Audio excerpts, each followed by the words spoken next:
નમસ્તે વિદ્યાર્થી મિત્રો, ધોરણ 10માં વિષય ગુજરાતી, કાવ્ય 19 એક બપોરે. આ કાવ્યનો અભ્યાસ આજે આપણે કરીશું. કાવ્યના કવિ છે રાવજી પટેલ.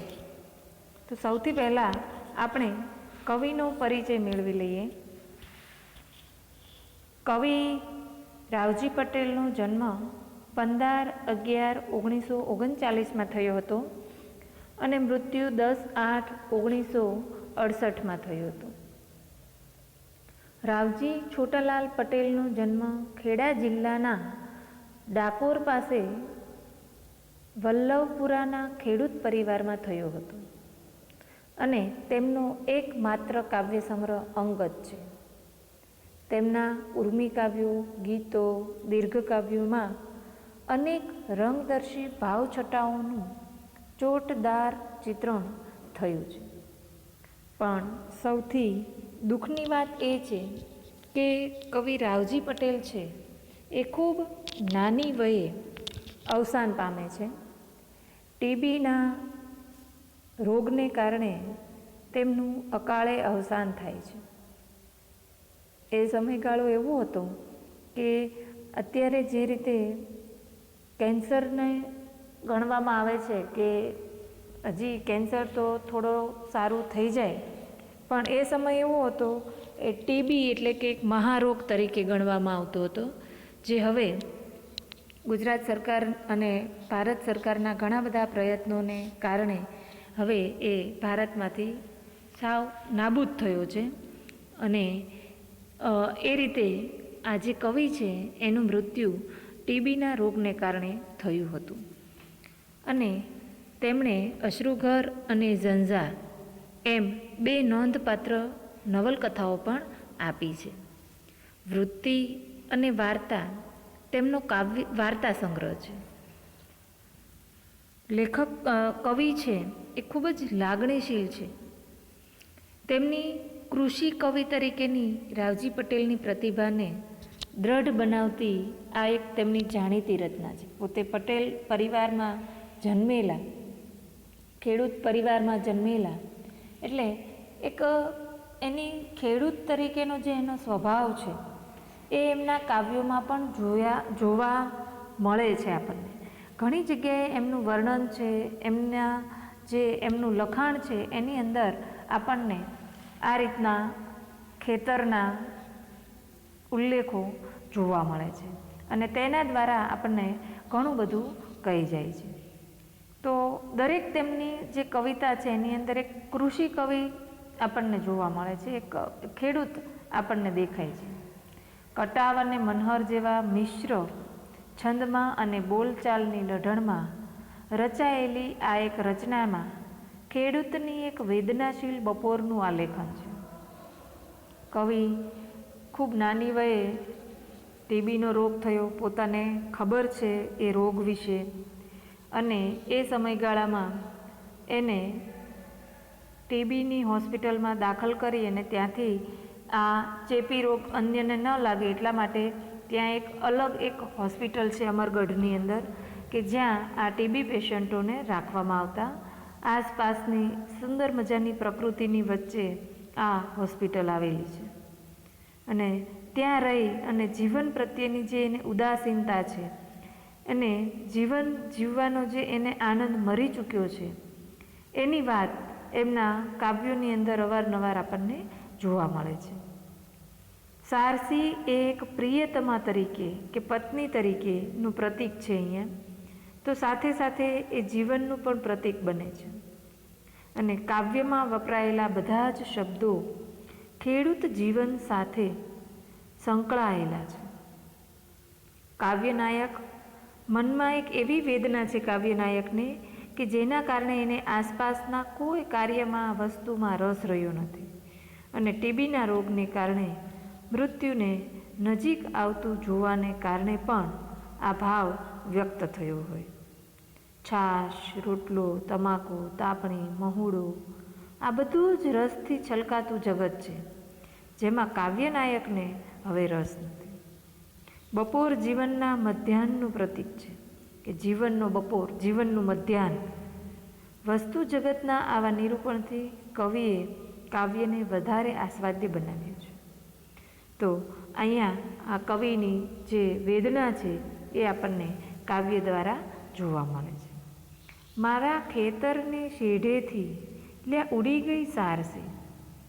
મારા ખેતરને શેઢેથી એક સુંદર મજાનું પ્રતીક છે સારસી. પોતાના પ્રિયતમાનું, પોતાના જીવનના ઉત્સાહનું પ્રતીક છે સારસી. પણ અને અહીંયા મારું ખેતર એટલે કે મારું જીવન. મારા ખેતરમાંથી, એના શેઢેથી એક સારસી નામનું જે પક્ષી છે. સારસી એટલે કે શેઢો એટલે ખેતરની ચોમેર, ખેડા વિનાની જે છોડાતી જગ્યા છે જ્યાં ઘાસ ઉગે છે એ. અને સારસી એ નામની એક પક્ષી છે જે પ્રેમનું પ્રતીક માનવામાં આવે છે. એટલે અહીંયા પ્રિયતમા તરીકે એને કલ્પ્યું છે કે હવે મારા જીવનમાંથી આ આનંદની પણ વાત છે, આનંદનું પ્રતીક બનીને આવે છે કે મારા જીવનમાં હવે કોઈ આનંદ રહ્યો નથી. જેવી રીતે ખેતરના શેઢેથી સારસી ઉડી ગઈ. માં, પોતાની માતા જે બપોરે ભાત લઈને આવી હોય છે. ગામડાનું અને એમાંય ખેડૂતનું જીવન ખૂબ જ સાત્વિક હોય છે, ખૂબ જ તંદુરસ્ત હોય છે. અને એનું જે વર્ણન આપણે જોઈએ તો અનેક કાવ્યોમાં અને વાર્તાઓમાં આપણે જોઈએ છીએ. અને ક્યારેક જો ગામડામાં જવાનું થાય તો આપણે એ નજરે પણ જોયું હોય છે કે ખેડૂત સવારથી દિવસ ઉગે ને પોતાનું બળદગાડું લઈ અને ખેતર તરફ પ્રયાણ કરે.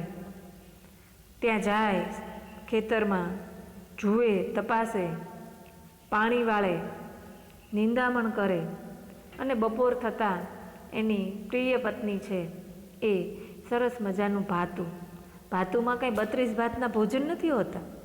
માત્ર રોટલો, છાશ, ડુંગળી, મરચાં, અથાણું કે પછી એકાદું શાક હોય છે. અને એ પણ કોઈ કાંસાની કે સ્ટીલની કે પિત્તળની થાળીમાં નહીં, પણ એક કપડાની અંદર બાંધી અને એ ભાતું લાવતા હોય છે. પતિ પત્ની બંને સરસ મજાના ઘટાદાર વૃક્ષના છાંયડે ખેતરમાં બેસી અને ખાતા હોય છે. તે બોલાવે છે અને ત્યારે આ જે નાયક છે એ પોતાની માને કહે છે કે ઢોચકીમાં છાશ પાછી રેડી દે. ઢોચકી એટલે કે નાની એવી માટલી. આ માટલીમાં પાછી છાશ રેડી દે, રોટલાને બાંધી દે. મેં તમને આગળ વાત કરી એમ કે ગામડાની અંદર ખેડૂત માટે જે ભાતું લઈને આવવામાં આવે છે તો એ કપડામાં બાંધેલું હોય છે. એટલે કહે છે કે એ તું પાછું બાંધી દે. ખાવામાં, કશું પીવામાં કવિને હવે રસ રહ્યો નથી, જીવનમાં જ રસ રહ્યો નથી. એટલે કે છે કે હવે આ ખાવામાં રસ નથી, ઢોચકીમાં પાછી રેડી દે છાશ, જમવું નથી. આ ચલમની તમાકુમાં કસ નથી. ખેડૂત બપોરે જમીન અને બળદને ઝાડવે બાંધ્યા હોય છે, એ નિરાતે એક ઊંઘનું ઝોકું લેતા હોય છે. ત્યારે આ ખેડૂત બાજુમાં ખાટલા પર લાંબો થઈ અને ચલમ પીતો હોય છે, જેની અંદર લાકડાની એક નળીવાળું હોય અને તેમાં તમાકુ ભરી અને તેને સળગાવી અને એ રીતે એ ચલમ પીતો હોય છે. પણ એમાં પણ એને રસ નથી. કોઈ એક વ્યસની છે, આ વ્યસનીને ચલમનું વ્યસન હોય એને એમાં બહુ તલપ લાગતી હોય છે. એ ના લે ત્યાં સુધી એને ચેન ના પડે. પણ અત્યારે એની સામે એક એવી પરિસ્થિતિ આવી છે કે હવે એને ચલમ પીવામાં પણ રસ નથી, એની પણ એને ઈચ્છા નથી. એને એવું લાગે છે, બાકી જે વ્યસની હોય એને એવું લાગે કે દુનિયાનો તમામ રસ આ વ્યસનમાં છે, આ તમાકુમાં કે સિગરેટમાં છે. પણ અત્યારે આ કવિને એવું લાગે છે, નાયકને, કે આ તમાકુમાં હવે કંઈ કસ જ નથી રહ્યો. જે નશો, જે આનંદ આપતું હોય છે આ ચલમ તમાકુ, એમાં હવે કંઈ રસ નથી. પણ હકીકતમાં એના જીવનમાં કોઈ રસ નથી. એટલે કે છે કે આ ચલમની તમાકુમાં હવે કંઈ કસ નથી રહ્યો. ઠારી દે આ તાપણીમાં ભારવેલો અગ્નિ. એક સગડી હોય, એનો જે લાકડા બળીને જે કોલસા હોય એ ઠારી દેવાની વાત કરે છે. કે બપોરે ચા બનાવે ખેડૂતની પત્ની, ત્યારે એ ચૂલાની જે એમાં જે બળેલા કોલસા જે સળગતા હોય છે, ભઠ્ઠો, એ ભારવેલા એ તાપમાં એ આ ચલમની અંદર નાખે અને એ રીતે તમાકુનો કસ લેતા હોય છે. પણ કહે છે કે હવે આ તાપણીને ઠારી દે, આ ભારેલા જે અગ્નિ છે ભારવેલો, એને પણ હવે તું ઠારી દે, કારણ કે હવે જીવનમાં જ કોઈ રસ રહ્યો નથી. ચલમ એટલે કે તમાકુ વગેરે પીવા માટે માટીનું કે લાકડાનું એક પાત્ર. તાપણી એટલે કે સાંઠા વગેરેને સળગાવી અને ટાઢ ઉડાડવાની ક્રિયા, તાપણી વગેરે. ઠારી દે આ તાપણીમાં ભારવેલો અગ્નિ. જે આ અગ્નિ છે ભારવેલો સળગતો, એને હવે તું ઠારી દે. મને મહુડીની છાંય તળે પડી રહેવા દે. મહુડી એટલે કે એક ઝાડ, અને તેના ફૂલમાંથી દારૂ બને છે. કે છે કે મને હવે તું આ મહુડાના ઝાડ છે એના છાંયડા નીચે આમનામ પડી રહેવા દે. જીવનમાં હવે કોઈ રસ નથી, એનું જીવન હવે સ્થિર થઈ ગયું છે, મૃત્યુની ક્ષણો નજીક આવતી દેખાય છે, અને એટલા માટે હવે એને કશામાં રસ નથી. કે છે કે મને આમનામ આ છાંયડા નીચે પડીને રહેવા દે.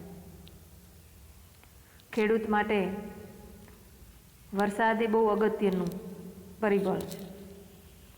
અષાઢ મહિનાની અંદર કાળા ડિબાંગ વાદળા જોઈ અને ખેડૂતને ઉજમ ચડે છે, ખેતર તરફ દોડે છે, ખેતર તરફ જાય છે, અને વરસાદ આવે ત્યારે એ પહેલાંની બધી તૈયારીઓ કરે છે.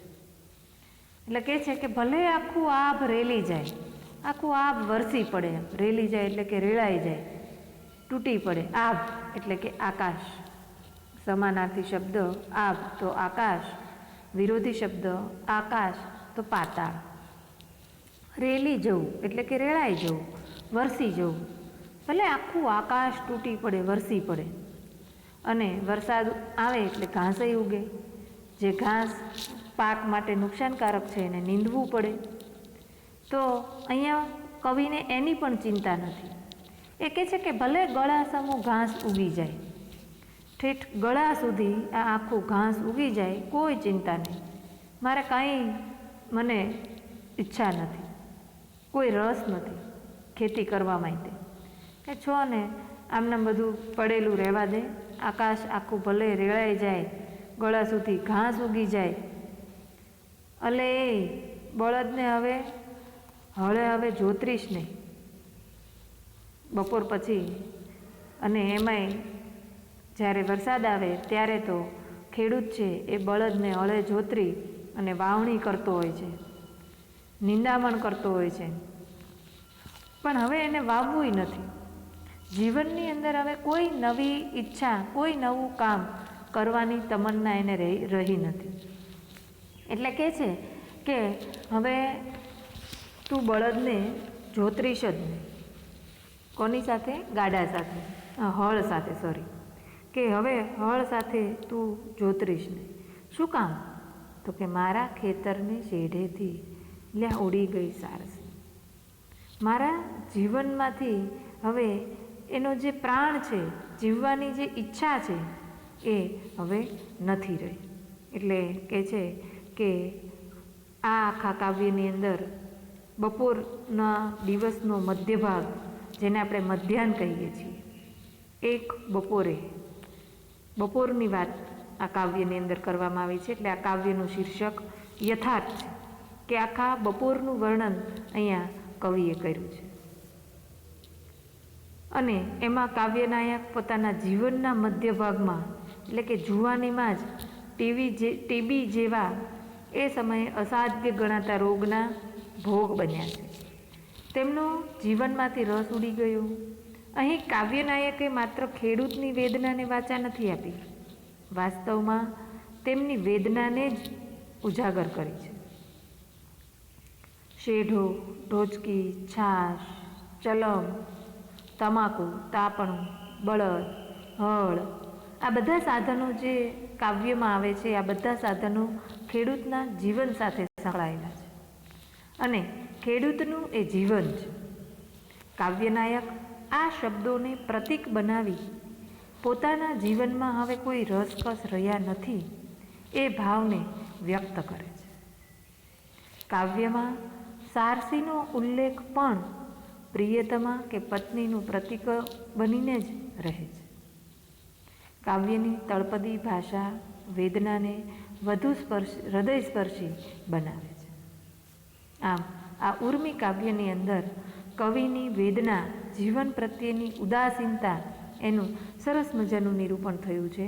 અને આ કાવ્ય એક બપોરે તેમના અંગત કાવ્ય સંગ્રહમાંથી લેવામાં આવ્યું છે. હવે આપણે આ કાવ્યના સ્વાધ્યાયની ચર્ચા કરીએ. એક વાક્યની અંદર પ્રશ્ન પૂછાય કે ખેતરના શેઢે શું બન્યું છે? તો ખેતરના શેઢેથી સારસી ઉડી ગઈ છે. કવિ કયા વૃક્ષ નીચે બેઠા છે? તો કવિ મહુડીના વૃક્ષ નીચે બેઠા છે. ઢોચકીમાં છાશ પાછું રેડી દેવાનું કવિ કોને કહે છે? તો ઢોચકીમાં છાશ પાછી રેડી દેવાનું કવિ પોતાની માને કહે છે. કહે છે કે માં, ઢોચકીમાં છાશ પાછી રેડી દે, તો માને કહે છે. કવિ ભારવેલો અગ્નિ ઠારી દેવાનું કેમ કહે છે? કારણ કે હવે તમાકુમાં કસ નથી એવું માને છે, એટલે કવિ છે એ ભારવેલો અગ્નિ ઠારી દેવાનું કહે છે. 2-3 વાક્યમાં ઉત્તર લખો. કવિ ક્યાં સુધી મહુડીની છાંય તળે પડી રહેવા માગે છે?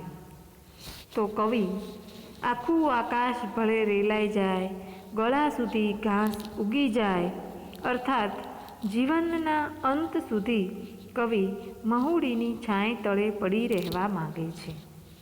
હવે 7-8 વાક્યમાં જવાબ. સારસીના ઉડી જવાથી કવિ ઉપર થયેલી અસર તમારા શબ્દોમાં લખો. તો કવિ ગ્રામ જીવન સાથે સંકળાયેલા છે. ખેતર, શેઢો, સારસી, ભાથું, મહુડી, આ બધું આરામ કરતો બળદ, હળ, આ તેમના જીવનનું એક અભિન્ન અંગ છે. અને તેમાં અચાનક ખેતરના શેઢેથી સારસી ઉડી જાય છે.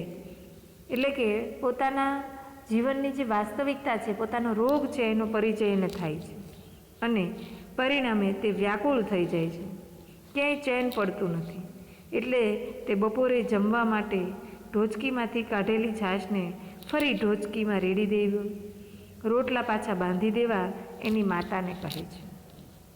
હવે તેમને ખાવામાંય રસ રહ્યો નથી. જમ્યા પછી ચલમ ફૂંકવામાં જે મજા આવતી હતી તેમાં પણ તેને કસ જણાતો નથી. કેવળ શૂન્ય મનસ્ક થઈને તેને મહુડીની છાંય નીચે જ પડ્યા રહેવું છે. ભલે આકાશમાંથી તડકો રેળાઈ જાય, ગળા સુધી ઘાસ ઉગે, તો પણ તેને હવે પરવા નથી. હવે તો બળદને પણ હળે જોતરવાની ના પાડે છે અને સારસીની પ્રતીક દ્વારા તે પ્રતિબિંબિત થાય છે. ગામ જીવનના ખેતરવાડીનું બપોર વેળાનું ચિત્રાત્મક વર્ણન.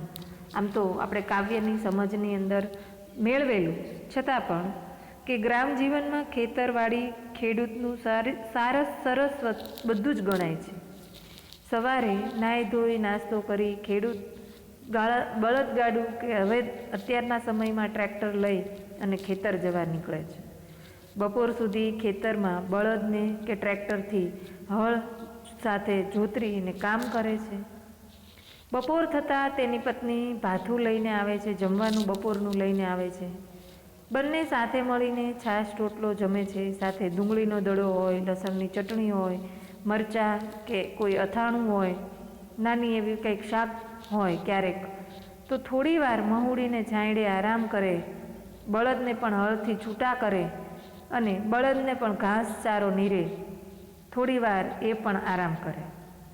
ખેતરની એક બાજુ પાણીનો પંપ ચાલતો હોય, શેરડી ઉગી નીકળી હોય તો શેરડીનો કોલું પણ ફરતો હોય, એક બાજુ ગોળ તૈયાર થતો હોય તો બીજી બાજુ શેરડીનો રસ નીકળતો હોય. આવનાર મહેમાનોને સોના જેવો પીળો ગોળ ખાવા આપે, આદુ લીંબુ નાખીને શેરડીનો રસ પાય. આ રીતે મહેમાનોનું સ્વાગત થાય. નાના બાળકો વડવાઈ પર ઝૂલતા હોય. આવું સુંદર દ્રશ્ય ગામડામાં અને ખેતરમાં જોવા મળે છે. તો આ રીતે આ કાવ્યની અંદર ગ્રામ જીવનનું સુંદર વર્ણન આપણને જોવા મળે છે. આભાર.